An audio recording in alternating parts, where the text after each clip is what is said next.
Good morning, and welcome distinguished guests, faculty, staff, alumni, my parents, Eddie and Sophia Parrilla, family, friends, and most importantly, the graduating class of 2019.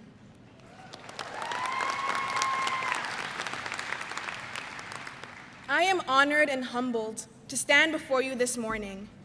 The journey to graduation, like the DC weather, has entailed lots of challenges and surprises, but been filled with so much beauty and growth. In the fall of 2016, I left the Virgin Islands and came to Washington, DC, like many of you, filled with hopes and dreams, but also many misconceptions about the world and college experience.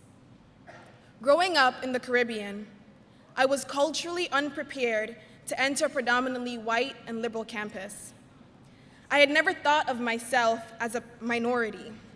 I knew racism existed, but I didn't engage in conversations on topics like microaggressions, nor sat in a room where no one looked or talked like me.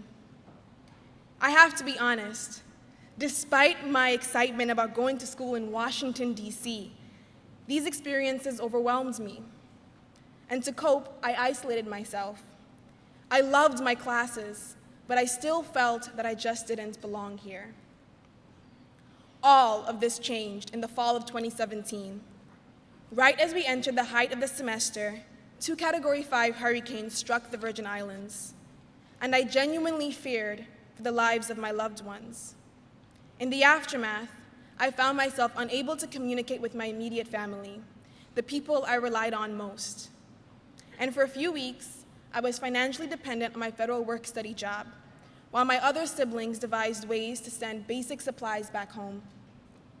I went from class to class, refusing to fall behind on my schoolwork, feeling that it was my duty to make my family and my entire island community proud. I was fully prepared to sink into my seat, to go unnoticed, and to be exactly what the Virgin Islands was in the media coverage of Hurricanes Irma and Maria: invisible and silenced. But the AU community didn't allow me to do that. Class discussions on the natural disasters were held. My friends and peers personally inquired on the well-being of my family, and various university offices and organizations, including Dr. Ah, offered their support. In the following months, AU Catholic offered me a family when I needed it most, and I became a part of a community rooted in the love of Jesus, to whom I owe all praise and thanksgiving. Looking around, I just felt like me, like Shideya. For the first time since I left St. Croix, I felt that I was seen and heard. This challenged me to look at our school differently and to see the humanity in others that I desired for them to see in me. And once I did, my entire perspective was transformed.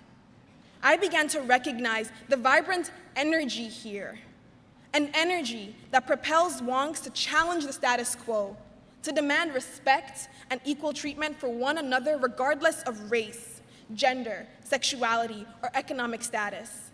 It is this energy that compels us to take initiative here and across the world, even when it makes us uncomfortable. Our university may not be perfect, but it is far too easy to fall into cynicism, allowing darkness to overshadow light. So I challenge you not to sell yourself or others short. If being an AU Eagle has taught us anything, it is that changing the world starts with taking a look around us, seeing the humanity in others, and daring to be challenged. So no matter where life takes you next, don't do what I did my freshman year. Look up and around you. Put yourself out there to be seen and heard, and then look and listen. Because this is how we change the world. One voice, one encounter, and one person at a time.